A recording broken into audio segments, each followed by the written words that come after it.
Okay, let's dive right into this explainer and unpack the absolutely chaotic, terrifying night unleashed within the Warren household. If you've ever wondered how a single creepy little artifact could turn a quiet suburban home into literally a supernatural war zone, well, you are in the right place. Today, we're breaking down the intricate details of Annabelle Comes Home. We're pulling directly from the source material to map out exactly how a totally normal night of babysitting devolved into an all-out fight for survival. So what happens when a beacon for evil is left unguarded? This question really sets the stakes perfectly, right? Because it's one thing to just have a haunted house, but what happens when you have a singular object that actively draws in every dark entity in the vicinity? Keep this question in the back of your mind as we go, because it's the engine driving this entire nightmare we're about to analyze. All right, Section 1. Bringing the doll home. Let's take a quick look at why this artifact is so inherently dangerous. The absolute crucial point you got to understand here is that Annabelle isn't just a haunted toy. No, she's a dangerous beacon. The Warrens realized this the hard way after a terrifying graveyard car crash. On their drive back with the doll, spirits literally emerged from a cemetery, violently pushing Ed right into the path of an oncoming truck. That's when it becomes chillingly clear. Annabelle orchestrates the chaos. She actively attracts other spirits and essentially commands them to attack. So to stop the bizarre occurrences happening in their artifact museum, the Warrens implement some incredibly strict rules. I mean, as soon as they put Annabelle in that room, which is already packed to the brim with cursed and demonic objects, mind you, things immediately go haywire. Items start moving on their own. To neutralize her terrifying beacon effect, they secure her in a specially built display case crafted from sacred church glass. It acts as a sort of spiritual quarantine, locking her dark power away. Moving on to Section 2. A Night Without Parents. Basically, a classic case of babysitting gone horribly wrong. Now, young Judy's situation is uniquely isolating. It's not just that newspapers are constantly running features on her parents, or that the school bullies are accusing her family of being total frauds. The reality is far more terrifying. Judy has actually inherited her mother Lorraine's clairvoyant powers. She can see and feel spirits. In fact, she's actively being haunted by the lingering spirit of a dead priest at her school, which makes her highly vulnerable. And this sets up a super dangerous collision of motives. On one hand, you've got Mary Ellen. She's the responsible babysitter who just wants to bake a cake for Judy's birthday and, have a quiet night. But then there's her friend Daniela, who has an entirely hidden agenda. Overwhelmed by grief after losing her father in a tragic car accident, Daniela secretly plans to use the Warrens' infamous home to try and contact him.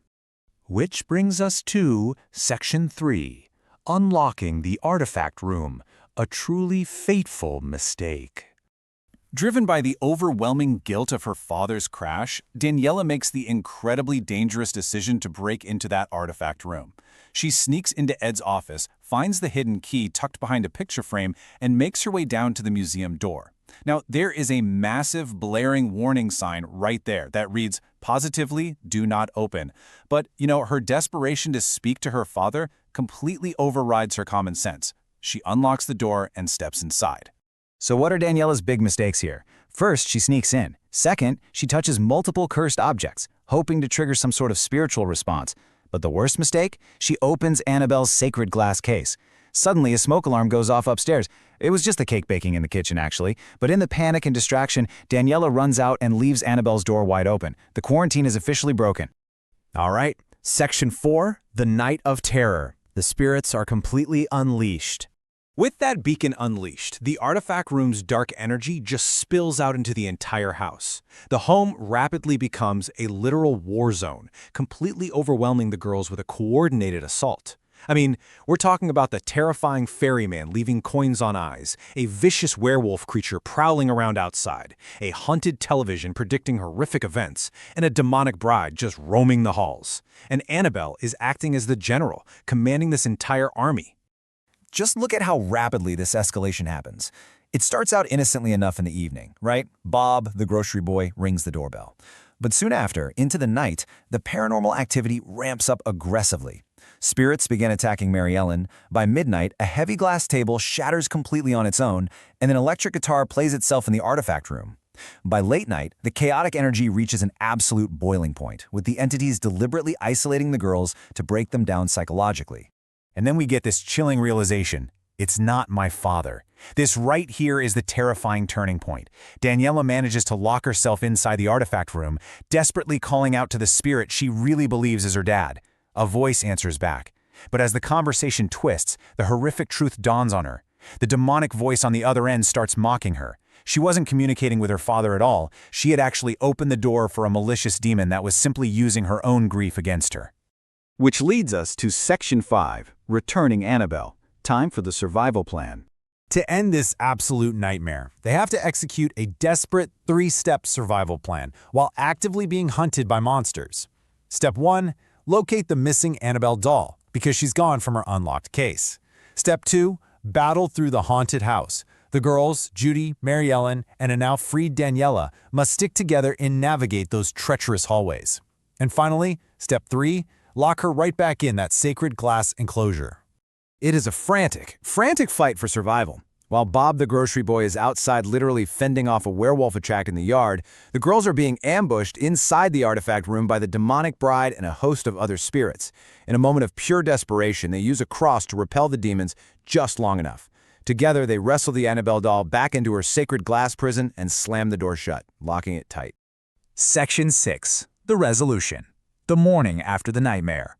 Once that case is locked, the chaos instantly stops. The next morning, when Ed and Lorraine return, they are met with 3 exhausted, thoroughly traumatized girls.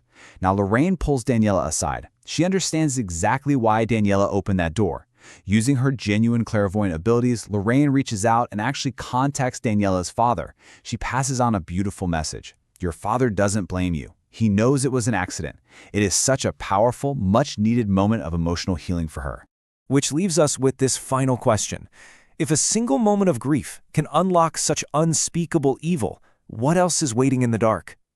It's a haunting resolution, isn't it?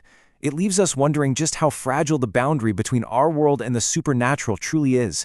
The events we've unpacked in this explainer show us that dark forces are always waiting, ready to exploit our deepest vulnerabilities. The Warrens' artifact room remains full, and Annabelle is just one of many dangerous objects. So it begs the question, how many other beacons are out there, waiting for just a single misstep to unleash their own night of terror? Thanks for exploring this with me.